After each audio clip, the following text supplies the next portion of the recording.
Now we're going to take care of the pocket inside here to finish the toolpath definition for the bottom.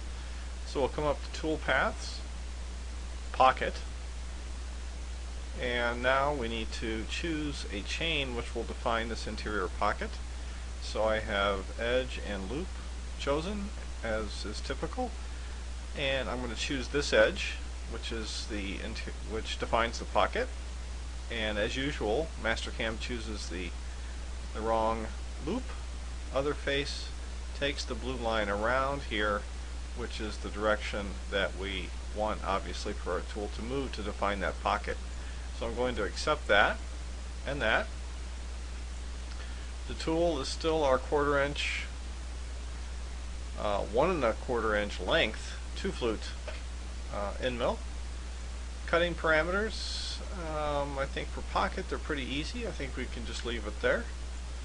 And for roughing, you can experiment with some of these other techniques. I'm going to use zigzag. I think some of these other ones can be quite lengthy and the amount of time they take, but they might be worth a try. Well, I'm going to go with zigzag. And let's see, what do we have? Entry motion, helix, that sounds good to me. Finishing, we'll do a finish pass at 32nd, no, 16th of an inch, I guess. Lead in, lead out, no, I don't think we want lead in, lead out for this one, for the pocket.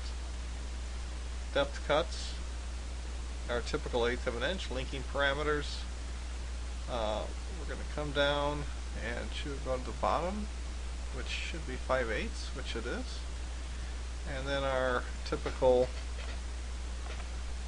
points here. So again, we use this, I use this to allow me to know that some of the assumptions I've made about the orientation of my part are correct. And we'll see this especially when we do the top part, because we'll turn it upside down, so to speak. So we'll want to get our bearings right. And having the tool come in from the left and go out in the back every time kind of is affirmation that we've got our orientation correct. Okay, so we'll take that, and it looks like it's doing its thing there. And so let's do a back plot of that particular part. And then it comes, does a helix, it does 1/8 inch bites, so to speak. That's the 3rd one, 4th one. I think it does 5, right? For 5/8. That should be the last one. Then I think it should clean up the periphery. There it goes. Now, interestingly, in the back plot, I have this. A button here where I can make it bigger or smaller. If you look here, you'll see this is 10 full minutes for this to happen. Seems a little long, but yeah, that's what we got. So if we go here for the whole shooting match and back plot it, and info 14 minutes. I think that's about what it was when I actually did it. Okay, so that is our full.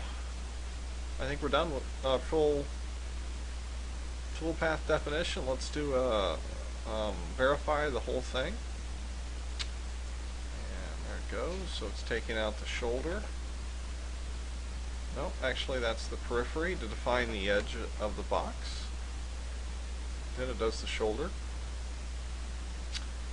And then it comes in and does the pocket. We could go deeper probably and be okay. Maybe we can try that, or we can of course use a larger bit. We don't have one quite. Oh, I think we do have a length of cut of 5/8 on a 1/2 inch bit, so we could do that. I think that would speed things up. But for now we're using the single tool and we're being gentle with it, so there's our part. Okay, so then we come up to G1, post selected operations, and what that's going to do is create the NC file. So the NC file is here, and we called bottom box, and I am going to just say OK there, and it should pop up. There we go.